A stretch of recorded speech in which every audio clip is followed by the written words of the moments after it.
नमस्ते विद्यार्थियों, आज हम द्वादशी हिंदी साहित्य की सरयू पुस्तक प्रारंभ कर रहे हैं, जिसका पाठ पहला है कबीर।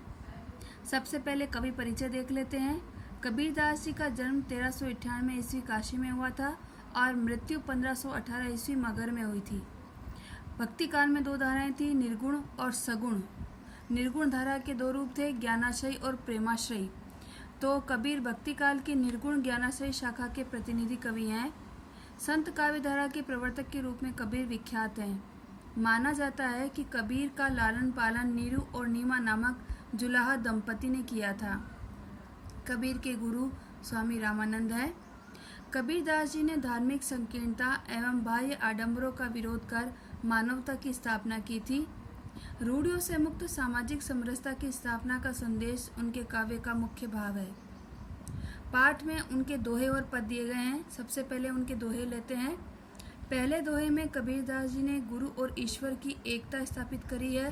साथ ही यह भी प्रतिपादित करा है कि जब तक मनुष्य अहंकार से मुक्त नहीं होता, उसे ईश्वर की प्राप्ति नहीं होती है। दोहा देखते हैं। गुरु गोविंद तो एक है, दूजा यहू आकार। आपा मेट जीवित मरे, तो पावे करतार। गोविंद का अर्थ है ईश्वर। कबीरदास जी ने कहा है कि गुरु और गोविंद तो दोनों एक ही हैं। दूजा दूसरा, यहू यह, आकार का अर्थ है शरीर या उपाधि। आपा का मतलब है अहंकार, मेट मिटा करके या त्याग करके, जीवित मरे जीते जी मर जाते हैं, तो पावे करतार, करतार अर्थात ईश्वर। कबीरदास जी कहते हैं कि गुरु और ईश्वर दोनों एक हैं, लेकिन ये जो शरीर या उपाधि है वो ये भ्रम पैदा करती है कि दोनों भिन्न भिन्न है, लेकिन वास्तव में ऐसा नहीं है। तो व्यक्ति अहंकार त्याग करके जब जीते जी अपने शरीर का मोह त्याग देता है, तभी उसे ईश्वर की प्राप्ति होती है।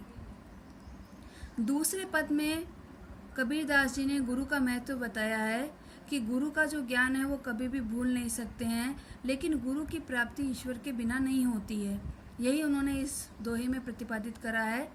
ज्ञान प्रकाशा गुरु मिला, सो जिनी बिसरी जाए। जब गोविंद कृपा करी, जब तब गुरु मिलिया आए।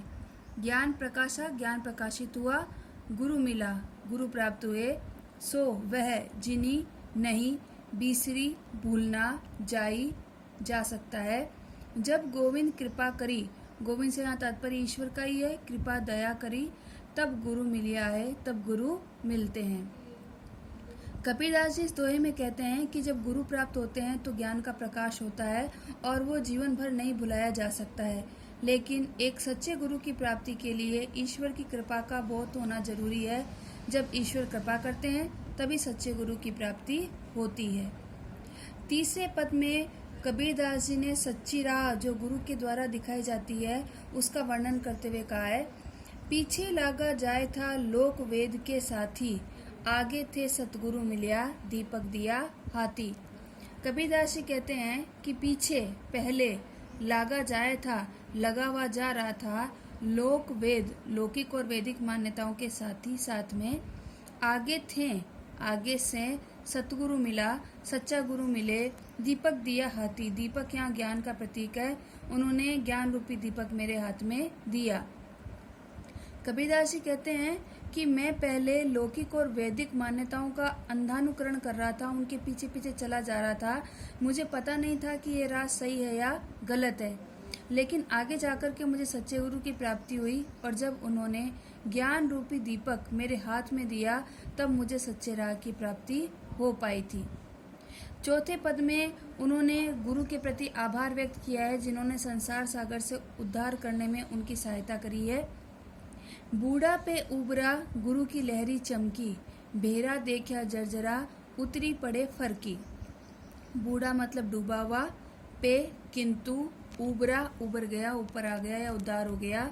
गुरु की लहरी, लहरी यहाँ ज्ञान की तरंग है। चमकी, चमकी या प्रकाशित हुई। भेरा एक प्रकार की नाव है। देखा जर्जरा, जर्जरा जीर्ण शीर्ण या कमजोर। तब उतरी पड़े फरकी, फरकी मतलब अलग होकर। कबीरदास जी कहते हैं कि मैं बूढ़ा, मैं डूबा हुआ था। ये संसार एक सागर है, भव सागर है। इस भवसागर में डूबा हुआ था, लेकिन मैं उबर गया, लेकिन मेरा उद्धार हो गया, मैं ऊपर आ गया, क्योंकि गुरु की जो ज्ञान की तरंग है वो चमक गई, वो प्रकाशित हो गई। और गुरु की जो ज्ञान की तरंग है उसमें मैंने देखा कि मैं जिस नाव पे सवार हूँ, जिस नौका से मैं इस भवसागर को पार करना चाहता हूँ, वो तो एकदम जीर्ण शीर्ण है, कभी भी वो टूट सकती है। तो मैं तुरंत उससे अलग हो गया। अगर उसी नौका पे मैं सवार रहता तो मैं जरूर इस भवसागर में डूब जाता, लेकिन गुरु की ज्ञान की प्रकाश से मैं उस भवसागर से मेरा उद्धार हो गया। 5वें दोहे में कबीरदास जी ने ज्ञान के माध्यम से जो हम प्रभु का स्मरण करते हैं, प्रभु को बार बार याद करते हैं, उसके माध्यम से किस प्रकार विषय वासनाओं की अग्नि से हम मुक्त हो सकते हैं, इसके बारे में बताया है। कबीर चित्त चमकिया चहु दिस लागी लाए, हरि सुमिरन हाथों घड़ा बेगे लेहू बुझाए। कबीरदास जी कहते हैं चित्त मन चमकिया चमक गया या तप्त हो गया, चहु चारों ओर, दिशाएं लागी लगी हुई, लाए आग लगी हुई है। हरि सुमिरन हरि प्रभु ईश्वर, सुमिरन स्मरण का, हाथों घड़ा हाथ में घड़ा है, बेगे शीघ्रता से, लेहू लो बुझाए बुझा लो। कबीरदास जी कहते हैं कि मेरा मन तप्त हो गया, चारों दिशाओं से जब ये विषय वासनाओं की अग्नि है वो मुझे जलाने लगी तो मेरा मन तप्त हो गया। लेकिन तभी मुझे स्मरण आया कि मेरे हाथ में तो जल का घड़ा है, जल का घड़ा हरि को स्मरण करने रूपी जो जल का घड़ा है वो मेरे हाथ है, तो मैं शीघ्रता से इसे बुझा सकता हूँ, तो मुझे डरने की आवश्यकता नहीं है।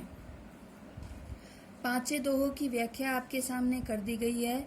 आपको इनकी व्याख्या अपनी कॉपी में करनी है। व्याख्या का विशेष शिल्प पक्ष कबीर की भाषा सद्दुकड़ी है। उन्होंने इन दोहों में सद्दुकड़ी भाषा का प्रयोग करा है। भाषा में सहजता तथा सरलता बरती गई है। छंद दोहा है।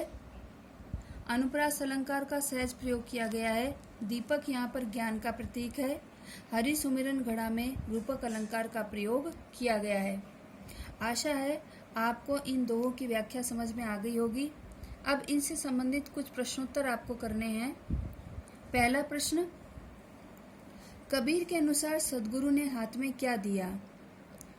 अगर आप दोहों को ध्यान से पढ़ेंगे तो आपको उत्तर आसानी से प्राप्त हो जाएंगे। कबीर के अनुसार सद्गुरु ने हाथ में क्या दिया? कबीर के अनुसार सद्गुरु ने हाथ में ज्ञान का प्रकाशित करने वाला दीपक दिया। कबीर के अनुसार सद्गुरु कैसे प्राप्त होते हैं?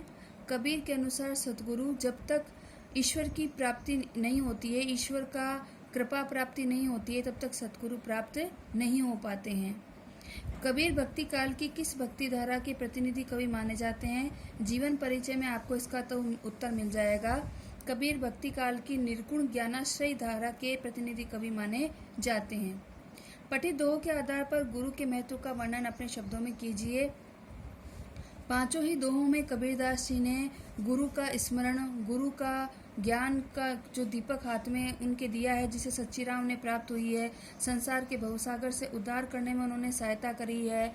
उन्होंने गुरु और ईश्वर की एकता स्थापित करते हुए उसका ज्ञान मनुष्य को कराया है।